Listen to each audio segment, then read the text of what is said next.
Another way to allow or disallow access to resources is through something called an access control list.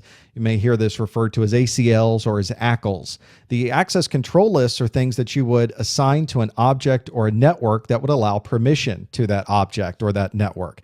You see access control lists used in many different environments, in file systems, network devices, operating systems. It's a very, very common way of setting up permissions to particular resources.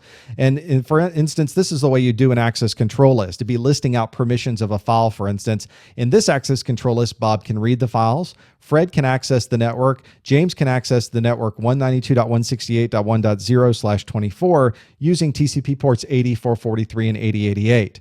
So you can have very generalized access controls in your access control list or very specific access controls in your access control list. Here's a good example of an access control list that might be inside of a firewall. Here's access list. All of this is a member of the first access list in the firewall. Here's a deny access control that says if you are on 172.16.5.2 with this mask, which means really this IP address, we're going to deny any traffic from that IP address. So that locks it out.